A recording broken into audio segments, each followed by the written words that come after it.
माझ्या गाडीवर ज्या वेळोवेळी हल्ले होत होते त्यावेळी मनोज जरांगे म्हणत होते की हे संरक्षण मिळवण्यासाठी स्वतःच्याच गाडीवर स्वतः हल्ले करून घेत आहेत, पण मनोज जरांगेंना संरक्षण द्यावं असं माझं मत आहे. जरांगेंना धमकी आली आहे.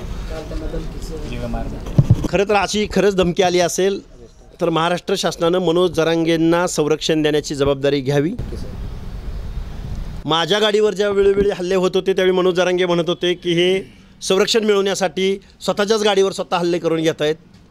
मी काय तसं म्हणणार नाही मनोज जरांगेंना, पण मनोज जरांगेंना संरक्षण द्यावं असं माझं मत आहे. जिल्हा परिषदच्या निवडणुका लागल्या आहेत, पंचायत समितीच्या पण लागल्या आहेत, ओबीसीची भूमिका कशी असणार आहे? ओबीसीची भूमिका, ओबीसीने ओबीसीला मतदान करायचं ही पहिली भूमिका आहे.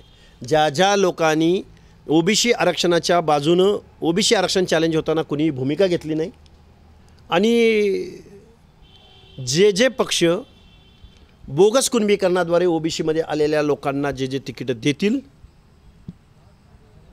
त्या पक्षाला मतदान करायचं नाही. मूळ ओबीसीला, बलुत्याला, आलुत्याला, भटक्या विमुक्त जाती जमातीच्या लोकांना मतदान करायचं. कारण आता निवडणुका सुरू झाल्या की 8-10 दिवसाच्या कालावधीमध्ये आम्ही महाराष्ट्रभर फिरू शकत नाही, पण आम्ही मीडियाद्वारे महाराष्ट्रातल्या ओबीसीना आव्हान करू आणि जिथं जिथं ओबीसीचे अधिकार डावलले जातील तिथल्या तिथल्या उमेदवारांना पराभूत करायचा कार्यक्रम, म्हणजे त्यांचा करेक्ट कार्यक्रम करायचा कार्यक्रम ओबीसी करतील. आम्ही विधानसभेला दाखवलं आहे, आत्ताच्या निवडणुकामध्ये सुद्धा दाखवून देऊ.